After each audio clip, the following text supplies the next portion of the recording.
అలాంటి ఇష్టానుసారంగా రాసే వార్తల్ని పట్టించుకొని పాజిటివ్ వార్తలు ఉంటే ఇవ్వండి. నేను లాస్ట్ మైలోకి రీచ్ అయ్యి ప్రతి ఒక్కరికి న్యాయం చేసే బాధ్యత తీసుకుంటాం. Thank you. ఏమైనా క్వశ్చన్స్ కూడా చెప్పండి. ఆల్ మెడిసిన్స్ అన్ని పెట్టాం, ఒక ప్యాకెట్ పంపించాం. హెల్త్ అని ఎప్పటికప్పుడు అలర్ట్ చేస్తున్నాం. రాష్ట్రంలో ఉండే ట్యాంకర్లను తెప్పిస్తున్నాం. క్లీన్ అయిన ఏరియా అంతా కూడా క్లీనప్ చేస్తున్నాం. మొత్తం ఏమేం చేయాలనో ఇలాంటి ప్రత్యేకమైన పరిస్థితులు అన్నీ చేస్తాం.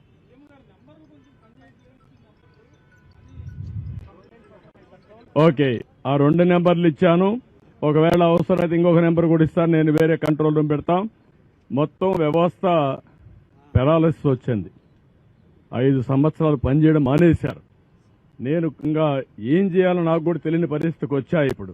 అందుకే ఇప్పుడు ఒక ఆఫీసర్ సస్పెండ్ చేశారు. జక్కంపూడిలో ఒక ఆఫీసరు సరిగా తీసుకుపోతే మార్నింగ్ అప్పుడే సస్పెన్షన్ అయింది. ఎక్స్ప్లెనేషన్ కాల్ ఫార్ చేశాను. ఇంకెవరిని నేను ఉపేక్షించను.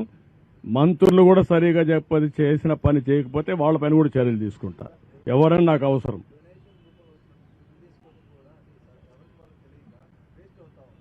అంటే నేనేమంటానంటే మనకుండే రిసోర్స్ అన్ని సద్వినియోగం చేసుకోవాలి.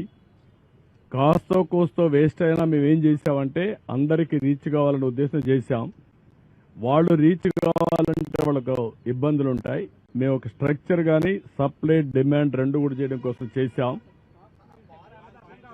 నో అని నేనేమంటాను, నో ఇవి ఇంత పెద్ద ఆర్గనైజేషన్లో అవన్నీ మనం చేయలేము.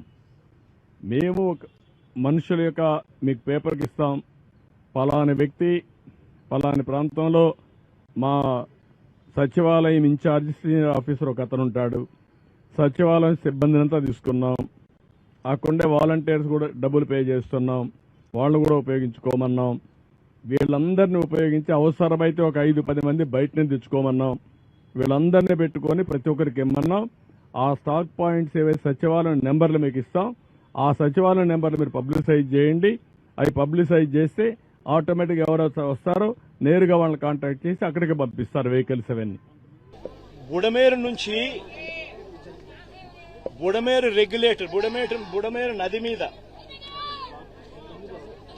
ఆ రెగ్యులేటర్ పేరు వెలగలేరు రెగ్యులేటర్ ఉంది. బుడమేరు మీద వెలగలేరు రెగ్యులేటర్ ఉంది. వెలగలేరు రెగ్యులేటర్ మీద ఉన్న లాక్స్ అంటే గేట్లు ఎవడెత్తాడు?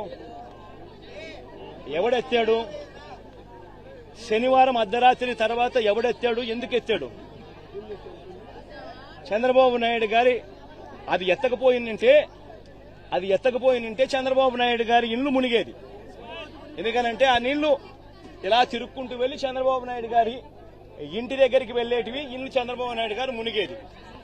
ఎందుకంటే అక్కడి నుంచి నీళ్లు డైవర్షన్ ఛానల్ ద్వారా పోలవరం కెనాల్లో పడి పోలవరం నుంచి కృష్ణానదిలో కలిసేది.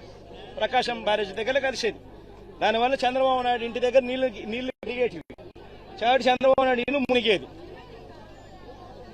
ఆ రెగ్యులేటర్ గేట్లను బుడమేరు మీద ఉన్న ఈ రెగ్యులేటర్ గేట్లను ఎత్తింది ఎవడు? ఎందుకు ఎత్తినాడు? అర్ధరాత్రి పూట హడావిడిగా ఎక్కడ చంద్రబాబు నాయుడు ఇల్లు ఇంకా మునిగిపోతుందేమని. అది ఎత్తడం వల్ల నీళ్లు ఏం జరిగింది? ఆ గేట్ల నుంచి వచ్చే నీళ్లు నేరుగా ఎక్కడికి వెళ్తాయి? విజయవాడకే వస్తాయి. ఇది రూట్ సార్. మీరంతా విలేకరులు ఒకసారి డైరెక్ట్ గా వెళ్లి మీరు పోయి చూడండి. ఎందుకు ఈరోజు ఈనాడు పేపర్లో కూడా వచ్చినట్టుంది కదా వాళ్ళ పాంఫ్లెట్ పేపర్. ఒకసారి ఈనాడు పేపర్ వాళ్ళ పాంఫ్లెట్ పేపర్ ఒకసారి నువ్వు కూడా ఒక్కసారి దయచేసి నీలో ఒక్క నిమిషం దయచేసి నువ్వు కూడా కాస్తో కూస్తో జర్నలిజంలో న్యాయం ధర్మం కొంచెం కొన్న పాటించి ఈనాడులో వచ్చిన ఆ పాంఫ్లెట్ ఈనాడు అంటే వాళ్ళ గజెట్ పేపర్ వచ్చిన ఆ వార్తను ఒక్కసారి దయచేసి ఈ రోజే వచ్చింది. దయచేసి ఆ వార్తను ఒక్కసారి మీ టీవీలలో కూడా అది పెట్టి ఒకసారి చూపించండి. వాళ్ళంతటా వాళ్ళే చెప్పారు గేట్లు పైకి ఎత్తడం జరిగింది. గేట్లు పైకి ఎత్తితే అనివార్య పరిస్థితుల వల్ల గేట్లు పైకి ఎత్తారట.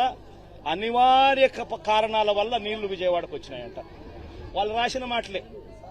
దయచేసి ఏమాత్రం కూడా జర్నలిజంలో నిజాయితీ న్యాయం ఉంటే దయచేసి ఆ వార్త కూడా పెట్టమని అడుగుతుంది. ప్రభుత్వం నుంచి ఎలాంటి డిమాండ్ చేయబోతున్నారు? ప్రభుత్వం నుంచి ఎలాంటి డిమాండ్, నిర్వాసితులకు ఏమిటి డిమాండ్ చేయబోతున్నారు? నిర్వాసితులు దాదాపుగా 32 మంది ఇప్పటికే చనిపోవడం జరిగింది. ఇంకా ఎక్కువ మంది చనిపోయిన పరిస్థితులు కూడా కనిపిస్తా ఉన్నాయి. మృతుల కుటుంబాలకు ప్రభుత్వం తప్పిదం వల్ల మరీ ముఖ్యంగా జరిగిన ఘటన ఇది. ప్రభుత్వం తప్పిదం, మ్యాన్ మేడ్ ఫ్లడ్ వల్ల జరిగిన ఘటన ఇది. మ్యాన్ మేడ్ ఫ్లడ్ వల్ల జరిగిన ఘటన ఇది. చంద్రబాబు నాయుడు గారు పుష్కరాల సమయంలో తన షూటింగ్ కోసం ఎలా 29 మందిని బలికొన్నాడో, తన షూటింగ్ సందర్భంగా తను ఒక హీరోగా కనిపించాలనే తాపత్రయంతో మనుషులందరినీ ఒకేసారి పంపించినాడో ఆ షూటింగ్ ఎఫెక్ట్ కోసం, దానివల్ల తొక్కిసలాట 29 మంది ఆ రోజు ఎలా గోదావరి పుష్కరాల్లో చనిపోయినారో, ఇప్పుడు కూడా సేమ్ ఇదే మాదిరిగానే చంద్రబాబు నాయుడు తప్పిదం వల్ల ఒక మ్యాన్ మేడ్ ఫ్లడ్ క్రియేట్ అయ్యి, మ్యాన్ మేడ్ ఫ్లడ్ వల్ల ఈ రోజు 32 మంది చనిపోయినారు. మరి చనిపోయిన ఈ 32 మందికి తన తప్పిదం వల్ల జరిగిన ఈ తప్పుకి తాను గవర్నమెంట్ లో ఉంటూ క్షమాపణ చెబుతూ, గవర్నమెంట్ చేసిన తప్పిదం వల్లనే ఇది న్యాచురల్ కెలామిటీ, న్యాచురల్ గా జరిగిన డెత్స్ కాదు ఇది. ఒక ప్రభుత్వం దగ్గర ఉండి స్పందించాల్సిన రీతిలో స్పందించకపోవడం వల్ల జరిగిన తప్పులు. ప్రతి కుటుంబానికి నైతిక బాధ్యత వహిస్తూ ప్రభుత్వం చేసిన తప్పిదం వల్ల చనిపోయిన పరిస్థితులు కాబట్టి ప్రతి కుటుంబానికి కనీసం అంటే 25 లక్షలు. అలాగే ముఖ్యంగా విజయవాడ ఎందుకు ఇంత గురైందని చూస్తే, ఇది కొంత అవుట్లెట్ తీసుకోకపోవటం. బేసిక్గా గత ప్రభుత్వం చేసి ఉండాల్సింది పని కొంచెం దృష్టి పెట్టుండాల్సింది, వాళ్ళు పెట్టలేకపోయారు. సో వాళ్ళు చేయలేకపోయినా కానీ భవిష్యత్తులో ఈ రోజున ఈ సహాయ కార్యక్రమాలతో పాటు భవిష్యత్తులో ఇలాంటి ఇంత అకస్మాత్తుగా ఇలా వచ్చి మనం ప్రజలు ఇంత నష్టపోకుండా ఉండాలంటే ఏం చేయాలి? ఖచ్చితంగా ఈ వరద నీరు తగ్గగానే, రిసీడ్ అవ్వగానే దీని మీద ఒక ప్రాపర్ ప్లానింగ్ తోటి ఈ వరద నీరు వెంటనే దీని అవుట్లెట్ కాలువలు ఉండేలాగా దాని మీద ఈ ఫ్లడ్ కెనాల్స్ని ఎలా ఏర్పాటు చేయాలనేది గౌరవ ముఖ్యమంత్రి గారితో కూడా దీన్ని చర్చిస్తారు. ఇందాక కూడా మాట్లాడుతూ ఉంటే ఇన్ఫర్మేషన్ ఏమంటే బుడమేరుకు సంబంధించి కొంత గత ప్రభుత్వం కంప్లీట్గా విస్మరించింది ఈ ప్రాజెక్ట్స్ని. చాలా ఇప్పుడు మీరు చూస్తే మొన్న వాళ్ళ ప్రభుత్వం ఉన్నప్పుడు కూడా ఈ మన అన్నమయ్య ప్రాంతానికి పింఛా డ్యామ్ కూడా సరిగ్గా మెయింటెనెన్స్ చేయలేక నష్టపోయారు. ఒకటి కెపాసిటీకి మించి వరదలు వచ్చినాయి. ఒక ఆంధ్రప్రదేశ్ సంబంధించి మన తెలంగాణ నుంచి పడ్డ వర్షం కానీ అవన్నీ కూడా ఇది ఆంధ్రప్రదేశ్కి ఒక ముంపుగా ఏర్పడ్డాయి. దానితోడు ఈ అవుట్లెట్స్ లేవు, ఫ్లడ్ కెనాల్స్ సరిగ్గా నిర్మించుకోలేకపోయాం. ఒకటి మన స్టేట్ బైఫర్కేషన్ నుంచి ఇప్పుడు దాకా మన ఇన్ఫ్రాస్ట్రక్చర్ ఇలాంటి భవిష్యత్తులో జరగకుండా, నగరాలకు ఎలాంటి ముంపు వాటిల్లకుండా ప్రతి నగరాన్ని కూడా నేను అసెస్ చేయాల్సిన అవసరం ఉంది. ప్రస్తుతం విజయవాడని ప్రత్యేక కోణం నుంచి దీని మీద దృష్టి పెట్టాలి. అదొకటి ఫ్లడ్స్ అయిపోయిన తర్వాత ఆలోచిస్తున్నాం. ప్రస్తుతానికి సిసోడే గారు చెప్పడం దీన్ని డిజాస్టర్ మేనేజ్మెంట్ హెడ్గా, స్టేట్ డిజాస్టర్ మేనేజ్మెంట్ హెడ్గా ఆయన మా దృష్టికి తీసుకొచ్చింది ఏంటంటే ప్రస్తుతం రిసీడ్ అవుతున్న నీళ్లు పెరగట్లేదు. రేపటికి ఇది మనకి ప్రకాశం బ్యారేజ్లో 5 లక్షల 5 lakh క్యూసెక్స్కి 5 దాకా వచ్చేస్తుందని చెప్తా ఉన్నారు. సో మేజర్ ప్రమాదం మనం తప్పింది.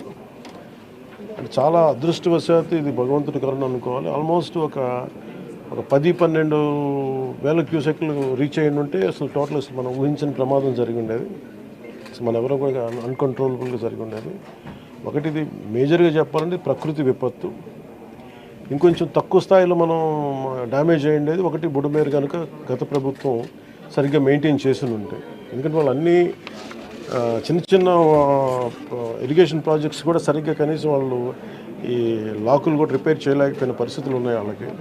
సో ఇప్పుడు వాళ్ళని తిట్టి కూడా ప్రయోజనం లేదు. ఎందుకంటే ఇది ముందు మనం ప్రస్తుతం మా చేతిలో ఉన్నది ప్రభుత్వం ఏమన్నా మేము ఏం చేయాలని ఆలోచిస్తామని ఉన్నంతలో మొత్తం కూర్చోబెట్టి